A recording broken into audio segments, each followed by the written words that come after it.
বসন্ত উৎসব বা spring festival আমরা সবাই জানি বসন্তকালে আয়োজিত হয়। চীনে এই বসন্ত উৎসব কতদিন ধরে পালন করা হয় জানেন? আসুন সেই বিষয়ে আপনাদেরকে বলি। মানে চায়নায় স্প্রিং ফেস্টিভ্যাল 15 দিন ধরে চীনে এই বসন্ত উৎসব বা স্প্রিং ফেস্টিভ্যাল চলে। প্রথম চান্দ্র মাসের প্রথম দিনের আগে সন্ধ্যায় শুরু হয় এবং নতুন চান্দ্র বছরের প্রথম পূর্ণিমা আগমনের সঙ্গে সঙ্গে শেষ হয়। এই যে 15 দিন, এই সময়টাতে চলে হচ্ছে স্প্রিং ফেস্টিভ্যাল। পরিবারগুলো কি করে এই সময়?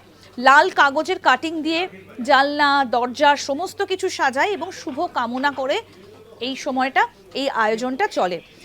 পরিবারগুলো তাদের তৈরি মিষ্টি, আঠালো চাল দিয়ে এক ধরনের মিষ্টি তৈরি করা হয় এবং এই মিষ্টি জড়ো করা হয়, সেগুলো খাওয়া হয় এবং চান্দ্র বছরের প্রথম পূর্ণিমার অনুরূপ এই মিষ্টিটা তৈরি করা হয় এবং তারপর সেটা তারা প্রসাদ হিসেবে খেয়ে থাকেন এবং এটা বছরের পর বছর ধরে এভাবেই পালিত হয়ে আসছে। দেখতে থাকুন আজ তাক বাংলার ইউটিউব চ্যানেল, সাবস্ক্রাইব করুন।